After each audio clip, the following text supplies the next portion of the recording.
Polemik yang menyeret nama Erika Charlina semakin memanas setelah ia mengaku tengah hamil 9 bulan akibat ulah seorang pria yang diduga adalah DJ Panda.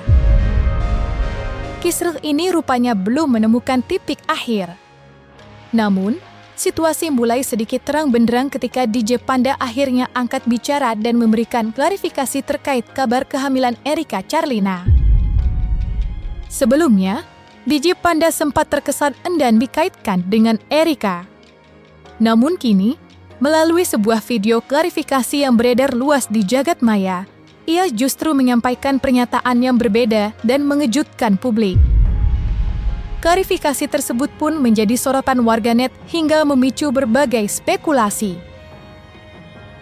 Tak hanya publik, pakar ekspresi pun turut angkat suara menanggapi pernyataan DJ Panda. Kirdi Putra, selaku pakar ekspresi, mencoba menganalisis lebih dalam gestur dan intonasi DJ Panda dalam video klarifikasi tersebut.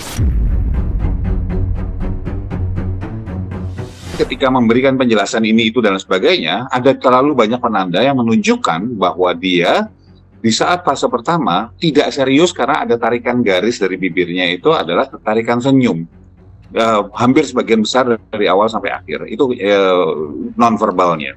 Dan kemudian ada verbal juga ketika dalam penjelasannya itu adalah penjelasan yang sifatnya sebetulnya pembenaran atas apa yang dilakukan, mencari simpati, dan katakanlah sebetulnya menunjukkan bahwa sebetulnya masalah yang terjadi tidak sepenuhnya dia yang salah. Kenapa saya bisa berani bilang seperti itu? Karena di dalam penjelasannya, misalnya contohnya ketika minum. Ya, minum itu adalah kelakuan mereka berdua, pilihan mereka berdua, dan mereka yang melakukan saat itu bukan sedang dalam proses, tidak dalam merencanakan, tapi sudah terjadi. Tapi kalau kita perhatikan, kalimat-kalimat yang digunakan oleh DJ Panda adalah kalimat-kalimat yang namanya pembenaran tadi saya katakan. Misalnya contoh kata-kata gini, ya sebetulnya saya sudah lama nggak minum, sudah selama saya berhenti minum. Gitu. Saya juga tidak terlalu suka alkohol. Suka atau tidak itu sifatnya adalah opinion based atau perseptif sekali. Yaitu kita nggak ada pernah tahu, dari hanya dia dan Tuhan yang tahu suka atau enggak, sesuka apa, enggak suka apa. Gitu. Dan itu disebutkan lagi untuk sesuatu yang sudah terjadi.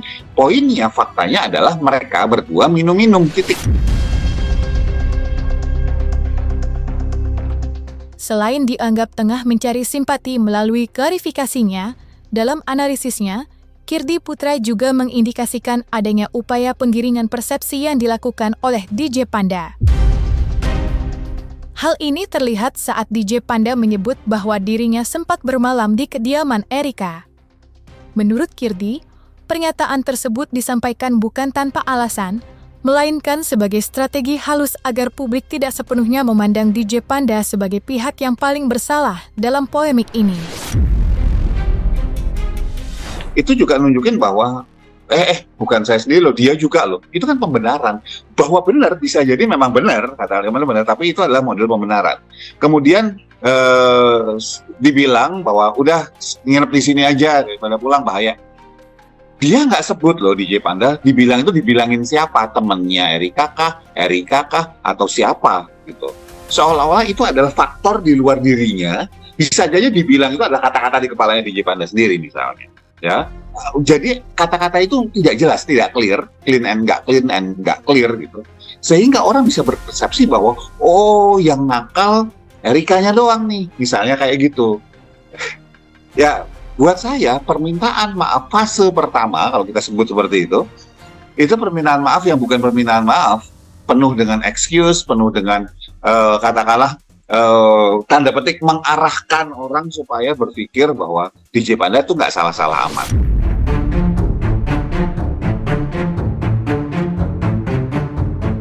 Dalam video klarifikasi yang diunggah oleh DJ Panda, terdapat 2 fase permintaan maaf yang menarik perhatian publik.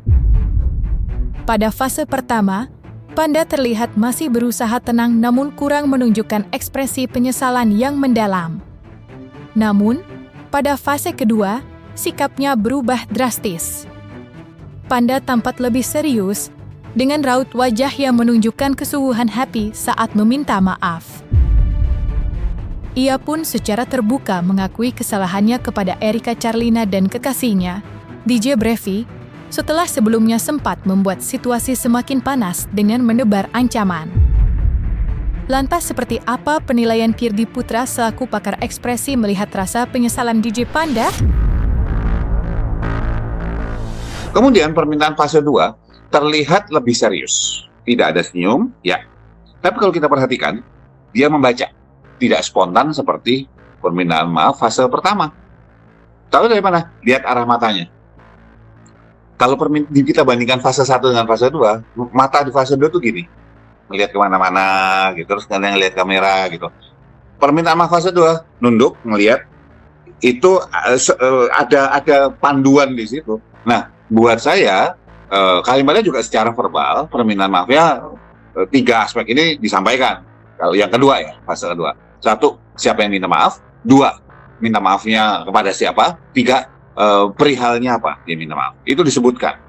Ya, disebutkan. Secara nonverbal ada beberapa tarikan senyum yang tidak simetris. Salah satu itu adalah senyuman sinis sebetulnya buat saya. Jadi ini sesuatu yang sifatnya jadi fase 2 itu sedikit lebih baik dari fase pertama. Tapi kalau ditanya apakah kemudian buat saya ini adalah sebuah permintaan yang benar-benar minta maaf, dia tidak crushing ego. Dia malah berusaha menampilkan bahwa dianya itu seolah-olah istilahnya sedih dengan berbagai macam fakta dan penanda yang saya sebutkan tadi. Tak berhenti sampai di situ, Kirdi Putra juga menilai bahwa rasa penyesalan yang ditunjukkan DJ Panda bukan semata-mata lahir dari hati yang tulus. Menurutnya, penyesalan itu justru dipicu oleh kekhawatiran Panda terhadap karirnya yang kini tengah meredup akibat kasus ini yang viral di media sosial. Kirdi menilai bahwa sebagai figur publik, DJ Panda menyadari betul dampak besar dari opini netizen terhadap reputasinya di dunia hiburan. Kalau dia sampai membuat klarifikasi sampai 2 kali, sudah pasti dia merasa terganggu dengan konsekuensi yang dia hadapi. Sudah pasti. Ya. Tapi apakah kemudian dia jadi membuat pernyataan karena menyesal? Saya tidak melihat itu. Tapi kita lebih cenderung kepada konsekuensi kemungkinan bahwa dia kemudian akan karirnya redup dan lain sebagainya. Jadi, ya, buat saya, ini semua muncul karena kekhawatiran dia terhadap karirnya sendiri. Apakah kemudian penyesalan terhadap Erika? Saya yakin ada penyesalan, saya yakin ada. Tetapi saya melihat kalau kita suruh ngasih bobot secara opini pribadi, saya akan bilang bobotnya lebih besar pada kemungkinan yang hal tidak mengenakan yang terjadi pada diri dia, bukan karena Erikanya. Buat saya dari pertama itu sudah terpaksa memang. Kenapa? Karena dia belum melakukan klarifikasi karena namanya udah kesebut dan lain sebagainya. Kalau dia mau istilah gentleman seperti yang dia bilang, maka sebelum ada klarifikasi dari pihak Erika, sebelum Erika kemudian harus ngomong di podcast dan lain sebagainya, ya datang beneran gentleman. Sesimpel itu. Kalaupun misalnya berantem, kita bicara dalam pernikahan, dalam hubungan, berantem itu wajar loh. Artinya apa? Kalau karena berantem terus kemudian tanda petik menimpakan kesalahannya pada satu pihak, bisa jadi memang Erika salah, bisa jadi. Tapi bisa jadi juga itu disebabkan oleh DJ Panda sendiri, karena kita nggak tahu, kita nggak bisa mereka-reka di sini. Tetapi buat saya alasan untuk pergi ketika konflik, gitu ya, baru sebentar, kita nggak bicara konflik yang sudah tahunan nih, konfliknya baru gitu, ya 1 tahun aja belum gitu kan. Maka yang terjadi apa? Yang terjadi ini adalah kemanjaan diri seseorang, entah DJ Pandanya, entah Erikanya juga gitu. Pokoknya ini adalah hasil kemanjaan yang membuat dia tidak bisa bertahan terhadap sebuah konflik. Kalau ini beneran karena konflik, kan bukan cuma alasan doang. Itu yang saya lihat.